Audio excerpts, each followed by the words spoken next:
Innallaha azza wa jalla yu'tika ala qadri himmatika wa sidqika wa ikhlasika. Sesungguhnya Allah itu akan memberi kepadamu sesuai dengan kadar cita-citamu, sesuai dengan kadar kejujuranmu, dan sesuai dengan kadar ketulusanmu atau keikhlasanmu. Itu saja. Ditakar berdasarkan loyalitasmu pada Allah. Maka nanti yang akan dinilai oleh Allah bukan besar dan kecilnya sedekah, bukan besar dan kecilnya jasa yang kita berikan, tapi yang akan dinilai adalah ketulusan hatimu. Betul. Kalau ukurannya berdasarkan kubik meter dan berat jenis, maka berarti batu kali lebih mahal dari berlian. Betul nggak? Berlian tuh nggak berat. Lalu punya berlian sebesar telur itu mungkin sama dengan 1 juta truk batu. Iya kan harganya, dan tidak terhingga. Ijtahid, bekerja keraslah, ya. Wa ta'arrad, dan menghadaplah. Watlub, dan mintalah. Fa inna bika la yaji'u syai'un wala budda minka, ya. Watlub, fa inna bika, maka sesungguhnya bika, karena kamu, la yaji'u syai'un, tidak akan datang sesuatu, wala budda minka, dan tidak bisa tidak daripada dirimu, takallufun fi tahsilil a'malis salihati, itu berarti memaksakan diri untuk menghasilkan amal-amal yang saleh.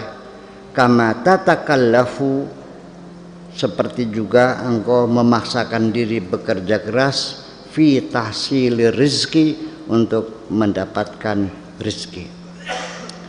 Artinya silakan saja kamu bekerja keras, banyak meminta, banyak berdoa. Nanti artinya tidak bisa tidak akan datang juga kepadamu rezeki itu. Artinya bukan diakar pada kerja kerasnya, tidak diukur dengan keringatnya, tapi akan dihasilkan dengan kualitas yang kau berikan, yang kau lakukan dalam berupaya mendapatkannya. Seorang yang punya tingkat intelektualitas tinggi, pengalaman yang panjang, tentu akan lebih mendapatkan rezeki dari orang yang bodoh yang tidak berpendidikan. Seorang petani, buruh tani, satu hari hanya dapat 50.000 satu hari, dijemur punggungnya di matahari. Tapi seorang Habibi, seminggu satu hari dia mengantor, bayarannya 1 miliar satu bulan. Makanya sekali lagi pesan dari Abul Hasan Asaduli, ibadatul qulubi khairun min ibadatil jawarihi, ibadah hati jauh lebih baik daripada ibadah fisik. Kamu salah sendiri mengapa memilih ibadah fisik yang bayarannya cering. Tapi kalau ibadah intelektual bayarannya blek-blek, blek-blek. Kalau ibadah fisik cering. Kalau ibadah intelektual blek-blek, blek-blek. Ngerti ya? Blek-blek, blek-blek. berlimpah ruah gitu. Tidak berimbas semacam itu. Asyaitan yal'abu bi'awamin nas. Setan itu biasa bisa mempermainkan orang-orang awam. yang dungu, yang bodoh, ya kan, yang tidak berpengalaman, yang tidak sekolah, termasuk yang jauh dari Tuhan, itu orang awam semuanya itu. Kama yal'abul farisu bikarratihi, seperti seorang penunggang kuda bisa memainkan kudanya bikarratihi, dengan bisa membolak-balikan kudanya. Yudiru ahadahum, yaitu bisa memutar siapapun setan itu. Fima yasha, kama yudiru ahadukum dabatahu, seperti penunggang kuda juga bisa membalikkan kudanya ke kanan dan ke kiri. Fima yasha yadrifu uqfiyata qulubihim, yang bisa memukul jantung hati mereka. Wa yastakhdimuhun kaifa arad, dan bisa dipakai seperti apapun yang mereka inginkan. Yuhattimu minas sawami'i, bisa menghancurkan sinagog-sinagog. Wa yukhrijuhum minal maharibi, dan bisa dikeluarkan dari tempat-tempat ibadah, mihrab-mihrab mereka. Wa yuqifuhum, dan bisa menghentikan mereka fi khidmatihi, dalam berkhidmah, dalam beribadah, bisa ujug-ujug menjadi malas. Bisa kamu ini masih bisa dimainkan setan. Kapan-kapan setan bisa menghambat kamu akan berhenti dari mengaji setiap malam Senin. Iya. Kapan-kapan engkau setan bisa menghancurkan rumah tanggamu, bercerai dengan istrimu. Dan kapan-kapan setan juga bisa menggoda. Kalau kamu masih termasuk golongan orang awam, artinya yang mudah digodanya. Artinya bahwa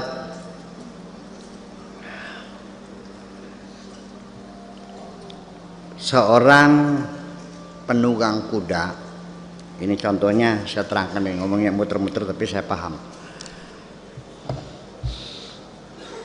Seorang penunggang kuda yang ahli mengendalikan kudanya ketika maju perang dengan kelincahan yang luar biasa, ini digambarkan oleh Umru'ul Qais dalam syair jahili dahulu, mengatakan mikarrin mifarrin mukbilin mudbirin ma'an kajal mudi sakhrin tanhattu min ali.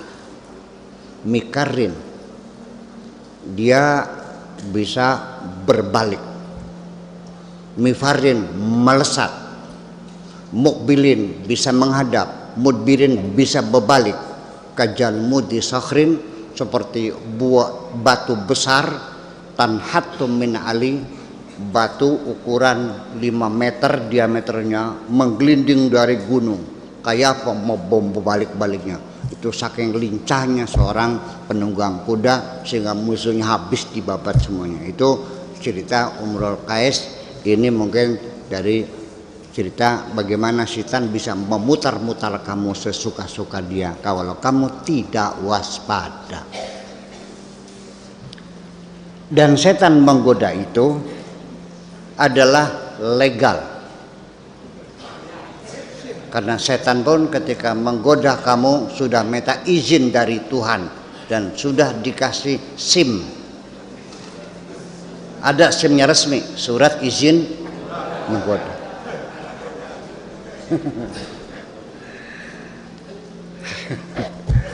Setan, kau menggoda aku? Iya. Alasannya apa? Resmi, kata setannya. Mana suratnya? Nih ada SIM-nya. Ketika setan meminta izin yang bunyinya qala fa bi'izzatika la ughwiyannahum ajmain, kata Allah, oke, silahkan kau goda semuanya. Setan minta umur panjang, kata Allah, oke, innaka minal mundharin, engkau panjang sampai hari kiamat. Setan umurnya panjang dan dia akan menggoda kamu sekuat tenaga dengan harapan kamu semuanya masuk neraka semua.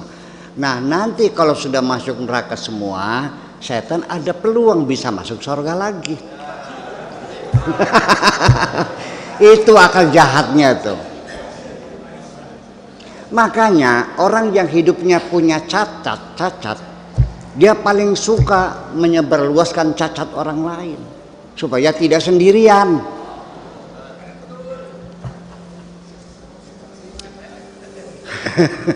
Iya, itu rasanya begitu. Jadi kira-kira aja dibekan kah kan boleh, pakai batu ya boleh.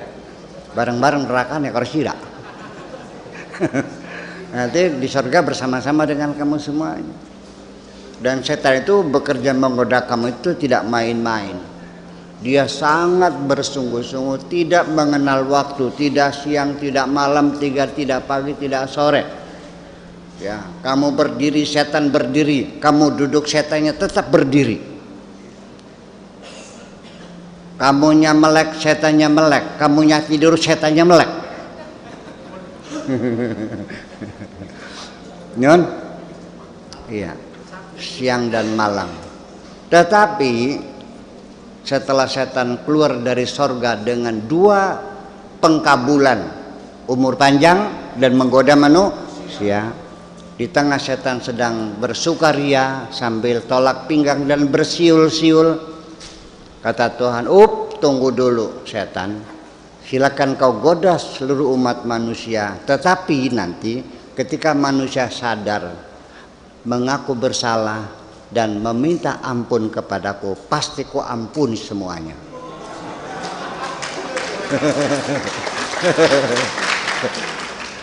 Itulah akhirnya apa? Setan melongo, kerja bakti.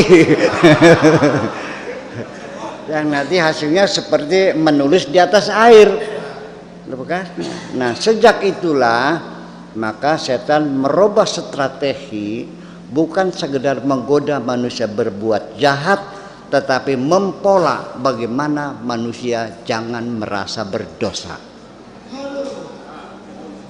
Jadi jangan-jangan, atau mungkin bisa katakan, kalau orang yang hidupnya tidak pernah merasa berdosa, itu sudah menjadi setan. Namanya setan manusia. Ini setan, lihat dulu, ini setan, ini manusia, menyatu. Kalau begini namanya setan manusia, kalau dibalik manusia, iya. Itu yang disebut dengan syayatinul insi wal jinni. Setan-setan jin dan setan-setan manusia. Jin juga sama, kalau menyatu dengan setan dia namanya setan jin. Kalau menyatu dengan manusia namanya setan manusia. Nah, kalau sudah setan itu berbentuk manusia, godaannya lebih efektif dan lebih efisien daripada setan berbentuk jin. Kalau jin hanya berbisik-bisik di telinga kita, menggoda hati kita untuk bersyahwat dan sebagainya. Tapi kalau setannya berbentuk manusia, udah roknya pendek, pahanya mulus, buah dadanya besar, bokongnya bahenol, mana tahan.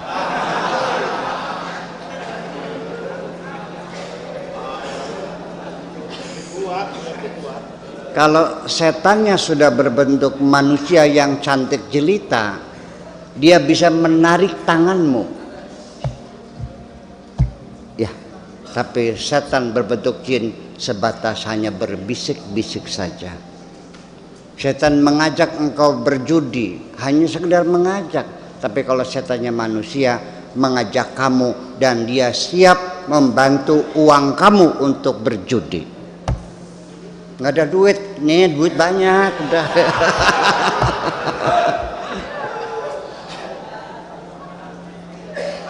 Iya.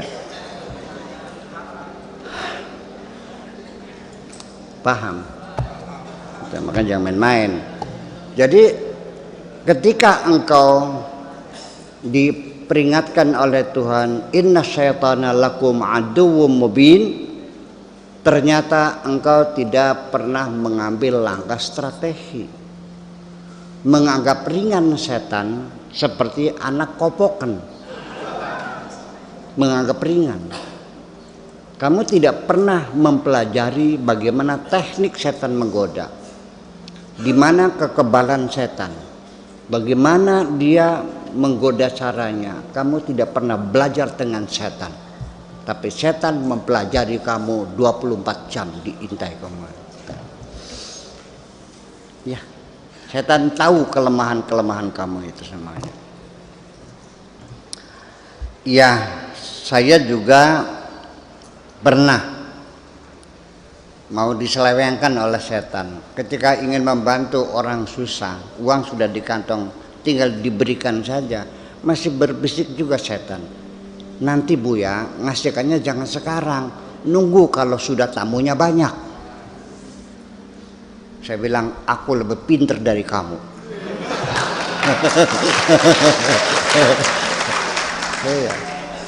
Ya, dia mah gak pernah sekolah kok. Saya kan sekolahnya 20 tahun. Iya, di luar negerinya kan. Ya, iya. Gimana lagi? Ya itu. Nun, loh iya. Tertampak sih dah. Ya, saya tampar kamu ini kan begitu. Sebab bagaimanapun saya tahu tipu daya mereka itu lemah kok. Enggak kuat enggak apa kok. Ya, sebabnya engkau tergoda bukan kuatnya godaan, tapi lemahnya hatimu. Kalau engkau kalah berperang dengan orang lain, itu bukan kuatnya musuhmu, tapi lemahnya dirimu sendiri. Terus setuju nggak? Iya. Inna kaida syaitan dha'ifa. Inna kaida syaitan kana dha'ifa. Inna kaida syaitan kana dha'ifa. Tipu daya setan sangat lemah sekali kok. Mudah ketahuan, mudah kelihatan, mudah dipahami. Ngasih sodakoh sama orang disuruh nunggu kalau tamunya sudah banyak. Tahu nggak maksudnya apa? Masa nggak paham? Masa nggak paham? Ya, iya. Iya.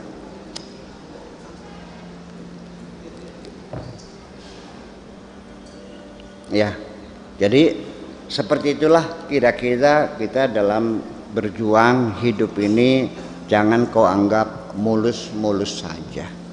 Godaan di depanmu sangat banyak sekali. Perlukah godaan itu? Perlu. Tanpa ada godaan engkau tidak pernah teruji. Engkau bukan pahlawan kalau engkau tidak punya musuh. Aku pahlawan. Siapa musuhmu? Enggak ada. Ya bukan pahlawan. Betul enggak? Ngaco kamu. Aku menang juara. Juara apa? Bertanding siapa? Sendirian. Ngaco kamu mah. Iya, mesti ada musuh. Itu pentingnya begitu. Jadi alhamdulillah ketika saya ada orang yang menjelek-jelekan saya, alhamdulillah saya punya itu.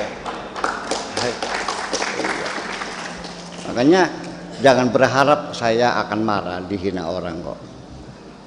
Malah saya senang kok. Iya. Ya begitu. Ya minimal gitu dengan adanya orang mengkritik saya itu artinya mendorong saya untuk introspeksi lagi.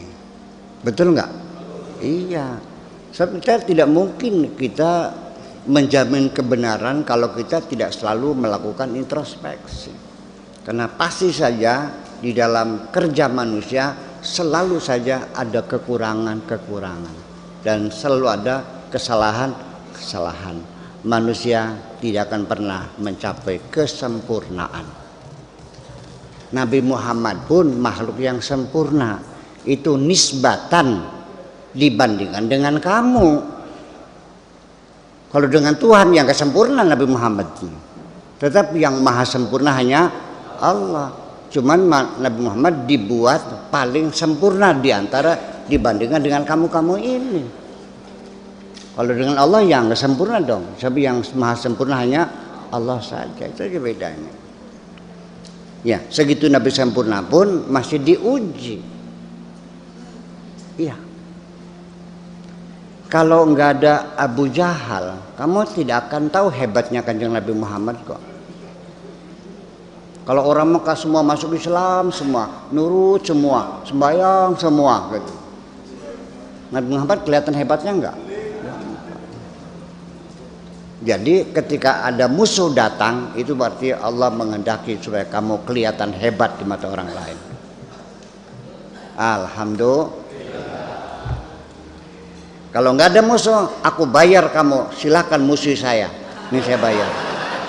Supaya aku hebat. Itu. Ya, dari sejak zaman dahulu itu teknik pencitraan tuh sama seperti itu. Iya. Kalau kamu ingin naik pangkat, gampang.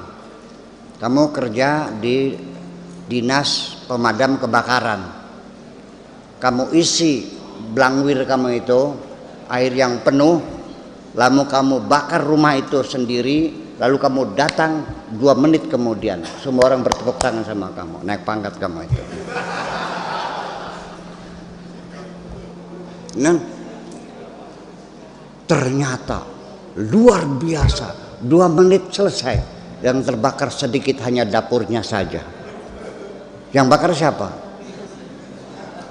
Itu namanya pencitraan tuh begitu, sejak zaman dahulu kala begitu dipakai. Untuk orang-orang yang merebut kekuasaan tuh begitu caranya. Ngerti beli? Yang jujur sama kamu nggak bakal jadi pemimpin. Siram kejujuran kayak alu, siram lempeng. Terlalu lurus gitu. Iya, jadi namanya politik yang bisa melintirnya. Anak babite, anak jejaknya, anak ngeluse kan gitu. Seperti itu. Makanya karena saya tidak cocok dengan jiwa saya, maka saya menjauh dari persoalan-persoalan semacam itu.